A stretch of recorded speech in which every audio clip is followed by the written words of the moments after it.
Comme second point, pour évaluer cette situation tout à fait inédite, eh bien, évoquons la situation sécuritaire sous tension au Yémen.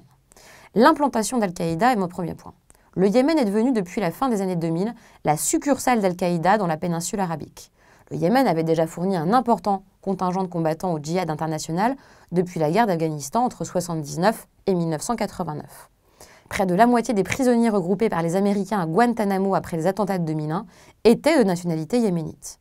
Présents majoritairement en Arabie Saoudite à l'origine, les djihadistes d'Al-Qaïda ont migré vers le Yémen. Aqpa, Al-Qaïda en péninsule arabique, est né en 2009 de la fusion d'Al-Qaïda en Arabie Saoudite et Al-Qaïda au Yémen. N'oublions pas que Mohamed Ben Laden, père d'Oussama, est un Yéménite qui a émigré en Arabie Saoudite. Les liens d'organisation terroriste avec ces deux pays donc, ont toujours été plus que ténus.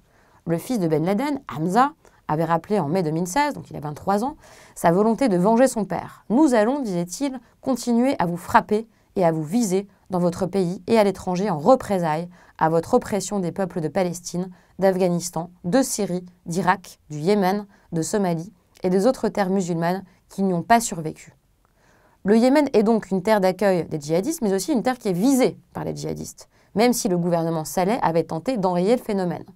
Cependant, on lui prêtait parfois des intentions ambiguës à l'égard justement des groupes djihadistes. Depuis 2011, la politique des drones américaines lancée par Obama à partir de son premier mandat en 2008 s'était intensifiée. L'utilisation de drones armés a permis de neutraliser plusieurs dizaines de chefs de l'organisation terroriste installés au Yémen.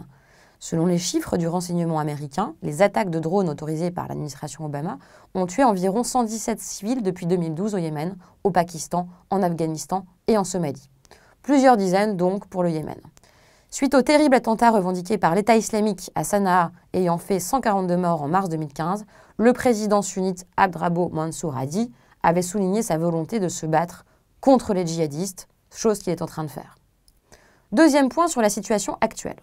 Les groupes terroristes implantés au Yémen sont les premiers bénéficiaires de la dégradation de la situation sécuritaire depuis le début de l'année 2015. L'organisation Al-Qaïda, donc dans la péninsule arabique, Aqpa, a progressivement étendu son emprise sur la province orientale du pays, l'Hadramaout. Aqpa, bien que déstabilisé par la perte de la ville de Mukalla le 26 avril dernier, continue de consolider donc son assise territoriale dans la province orientale. Daesh, l'État islamique, poursuit sa stratégie d'attentats ciblés et a revendiqué les 2 attentats commis en décembre 2016 à une semaine d'intervalle contre une caserne à Aden, dont le bilan s'élève encore une fois à 80 victimes. Donc, ces événements sont récurrents avant le déclenchement de la guerre civile, mais les enlèvements, tentatives d'enlèvement, les assassinats d'étrangers, des diplomates, demeurent tout à fait fréquents. La situation donc est aujourd'hui extrêmement préoccupante, d'autant que les conflits de la Corne d'Afrique ont des conséquences sur la stabilité des frontières yéménites, puisque ça se trouve donc juste en face. Il sera intéressant d'évaluer durant les prochains mois quelle sera l'attitude des États-Unis à l'égard du Yémen pour comprendre comment la situation peut évoluer.